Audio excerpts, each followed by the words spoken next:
제일 궁금한 게 적극적 감시가 되게 의문이 생기는 건데 여명이라든가 이런 걸 좀 복잡하게 생각해보고 해볼 수 있다 뭐 이러는 거잖아요. 그거랑 호르몬 치료를 생각해보면 호르몬 치료하는 걸 적극적 감시라고 생각할 수 있는 사람도 있을 것 같은데 이게 조금 어떻게 고르는 건지 개념적으로는 어떤 건지 좀 간단하게 추가 설명해 주실 수 있나요? 적극적 감시라는 건 이제 환자를 감시하는 게 아니고요. 전립선암을 감시한다는 뜻이고, 전립선암이 이제 고령에서 잘 발생하기 때문에 제명대로 잘 사시다가 전립선암은 상관없이 그냥 명이 닿으시는 경우가 상당히 많아요. 그래서 진단이 됐지만 치료를 굳이 할 필요가 없는 경우는 그냥 두고 보자.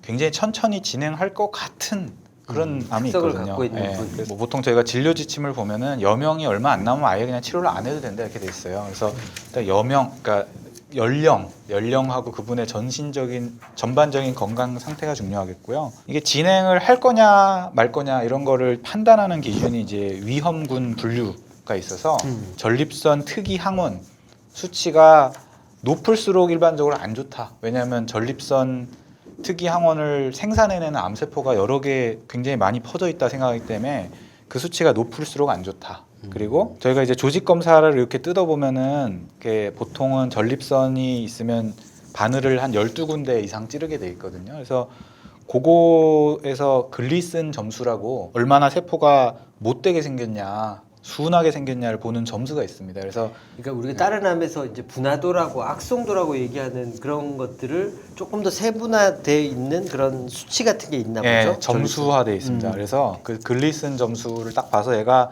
아예는 안 되겠다, 독한 놈이다. 그러면 이제 독한 치료를 해야 되는 거고, 아 괜찮다, 조금 느리게 진행할 것 같다. 그러면 이제 시도해 보는 거. 그다음에 병기도 중요하죠.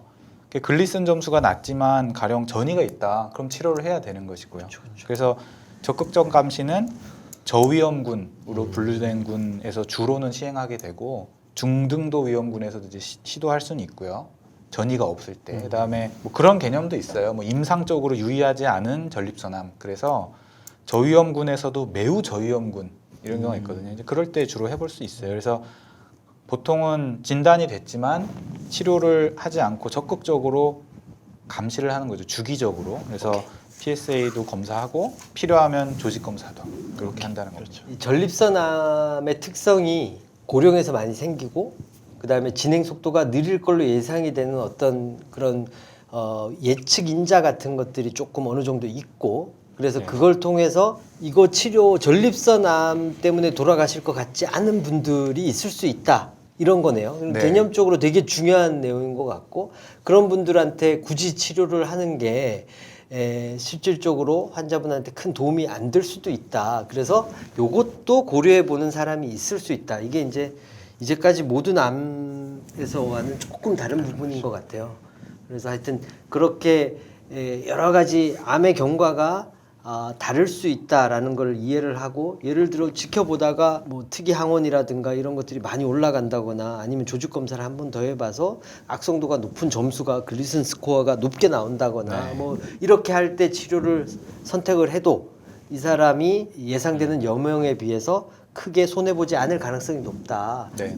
이렇게 예측할 수 있는 그룹이 있다 이거죠? 그렇습니다. 오케이, 이해가 됐습니다. 어쨌든 그러면 전립선암은 어쨌든 치료가 적극적으로 호르몬을 할 수도 있고 항암 치료를 할 수도 있고 수술을 할 수도 있고 방사선을 할 수도 있고 그다음에 지켜보기도 한다. 되게 생각할 요소들이 많네요. 네. 그러니까 이해도가 좀 높은 전문가들과 상의를 하고 치료 여부를 결정하는 게 되게 중요하겠네요, 쌤.